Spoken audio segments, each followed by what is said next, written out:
Halo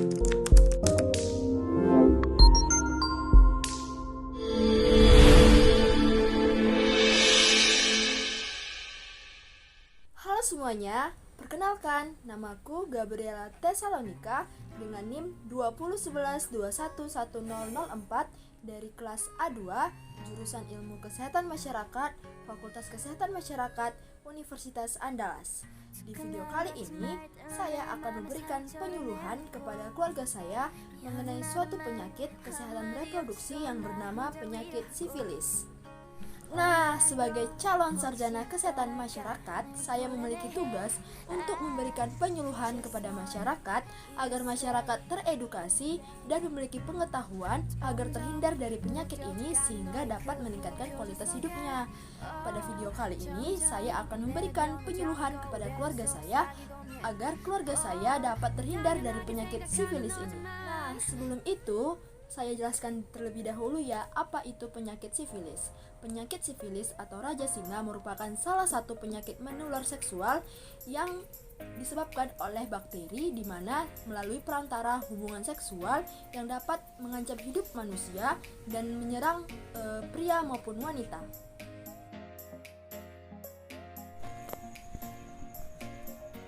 Baik, pada saat ini saya akan melakukan penyuluhan terhadap kedua orang tua saya terhadap penyakit sifilis ini. Baik, sebelum saya masuk ke dalam presentasi saya ingin bertanya dulu kepada kedua orang tua saya, apakah Bapak dan Ibu tahu atau pernah dengar dengan namanya penyakit sifilis? Bapak tidak? Nah, jadi pada kesempatan kali ini saya akan melakukan penyuluhan terhadap penyakit sifilis ini karena hal ini berhubungan terhadap kesehatan reproduksi, di mana kesehatan reproduksi di Indonesia ini sangat perlu diperhatikan. Nah, jadi karena Bapak dan Ibu tidak tahu apa itu sifilis, jadi saya jelaskan terlebih dahulu ya. Sifilis itu adalah penyakit menular seksual yang ditandai dengan adanya lesi primer, kemudian diikuti dengan erupsi sekunder pada area kulit, selaput lendir, dan juga kepada seluruh tubuh, disebabkan oleh bakteri yang berbentuk spiral. Nama bakterinya itu adalah Treponema pallidum yang subspesiesnya Pallidum, di mana bakteri inilah yang menyebabkan terjadinya penyakit sifilis ini. Jadi dia ini merupakan salah satu penyakit menular seksual, jadi menular, dan penularannya itu dilakukan melalui lebih dominannya ke hubungan seksual. Nah, ini jika orang terkena penyakit sifilis, tangannya akan muncul bercak-bercak merah, terutama juga di mulutnya, di kakinya, bisa jadi di seluruh tubuhnya, seperti gambar yang awal seperti ini kan, bercak-bercak merah. Nah, apa sih penyebabnya? Penyebabnya itu disebabkan oleh bakteri ini, Treponema pallidum, di mana bakteri ini masuk menginfeksi manusia, bisa melalui dari mulut, melalui organ kelamin, melalui bibir, di mana jika ada luka, maka bakteri itu akan lebih cepat menginfeksi ke seluruh tubuh. Nah, penularannya ini paling sering terjadi pada aktivitas seksual. Nah, jadi aktivitas seksual yang tidak sehat dapat menyebabkan penularan sifilis ini. Selain itu, sifilis ini juga ditularkan oleh ibu hamil terhadap bayinya. Jadi perlu diperhatikan kesehatan ibu hamil ini agar tidak menularkan ke si bayi. Nah, penyakit sifilis ini menular ke orang dibagi menjadi 3 tahap. Yang pertama primer, sekunder, dan laten. Primer ini dia itu gejalanya itu timbul ulkus yang dimana ulkusnya itu dangkal, biasa terjadi di organ kelamin maupun yang di mulut. Kemudian sekundernya itu bisa lebih ke tenggorokan, kemudian pembekakan kelenjar getah bening, kemudian ada nyeri otot, sehingga pada sekunder ini berat badan tubuh orang itu bisa jadi turun drastis. Nah, setelah tahap sekunder kita ke tahap laten. Nah, di tahap laten ini biasanya tanda-tandanya itu di tahap sekunder itu tidak ada lagi, tapi dia sudah menyerang ke organ bagian dalam. Nah, ini berbahaya sekali jika tidak diperhatikan dan tidak diobati. Nih, bagaimana perjalanan penyakitnya? Pertama, si bakteri ini masuk melalui selaput lendir yang utuh, kemudian jika ada luka maka lebih mudah terinfeksinya. Yang kedua, dia itu beredar beberapa jam. Nah, setelah infeksi itu menjadi sistematik, kemudian ada tanda-tanda klinis terhadap organ itu. Kemudian selama 1-5 minggu dia itu akan hilang ulkus merah-merahnya itu. Nah, setelah itu dilakukan uji serologi, dan jika uji serologinya itu masih akan negatif jika ulkus itu pertama kali muncul. Nah, setelah 1 sampai 4 minggu kemudian akan reaktif kembali. Nah, kemudian setelah 6 minggu kemudian timbullah erupsi ke seluruh tubuh, bagian seluruh pada kasus sifilis ini.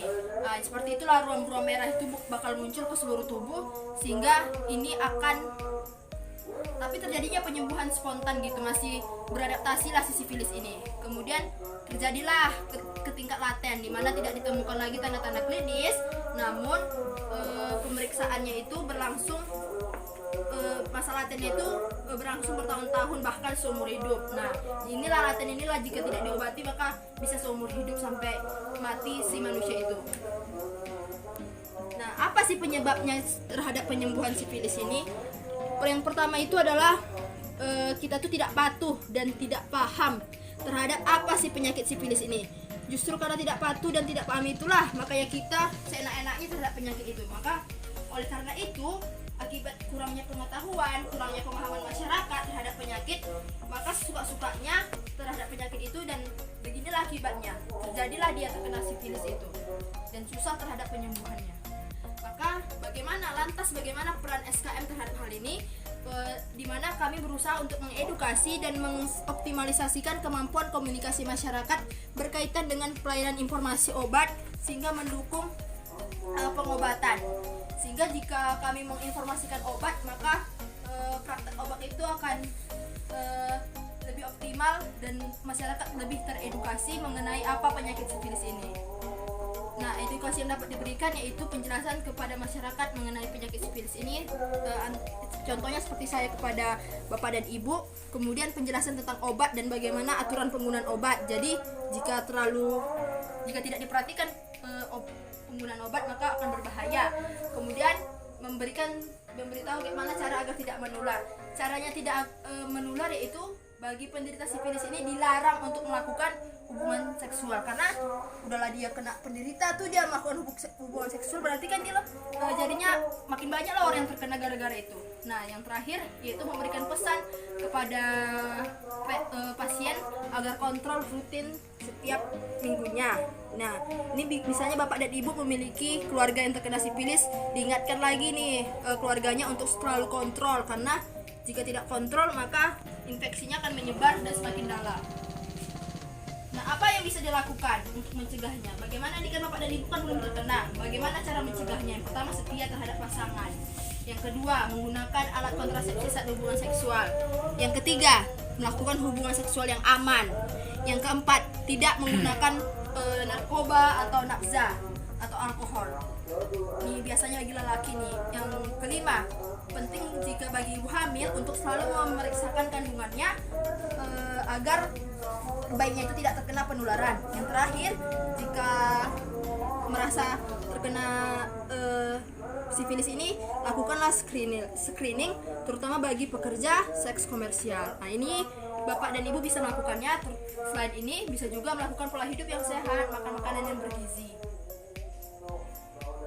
Nah, pengobatannya itu menurut Pedoman Nasional Tata Laksana IMS tahun 2011, diagnosis sifilis ini dapat dilakukan dengan 2 cara, yaitu melalui sindrom dan melalui pemeriksaan serologis. Nah, serologis ini ada 2 tahap, tes non treponema dan tes spesifik treponema.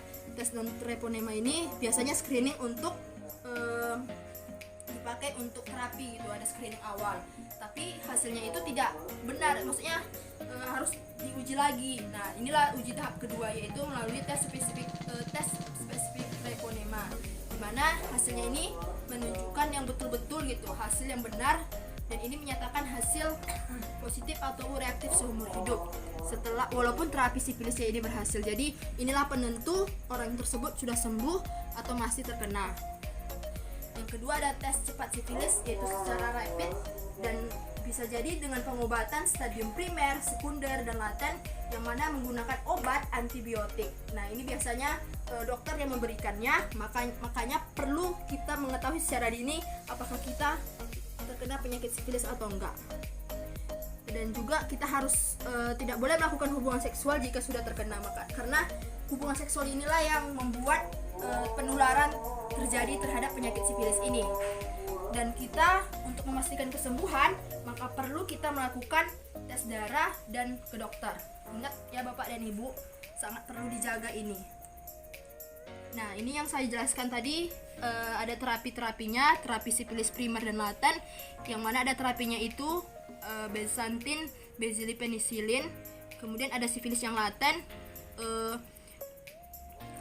yang ini bisa dilihat contohnya. Nah, baik, terima kasih Bapak dan Ibu telah mendengar penyuluhan saya pada malam hari ini. Semoga apa yang saya sampaikan, apa yang saya jelaskan Bapak dan Ibu mengerti, karena lebih baik mencegah daripada mengobati. Karena jika kita mencegah, maka kita bisa meningkatkan taraf hidup kesehatan kita dan kualitas hidup kita. Baik, terima kasih Bapak dan Ibu. Sekian penyuluhan yang dapat saya sampaikan, lebih dan kurang saya mohon maaf. Terima kasih. Sekian video penyuluhan yang dapat saya sampaikan terhadap keluarga saya. Jika ada kesalahan dan kekurangan, mohon dimaafkan. Terima kasih.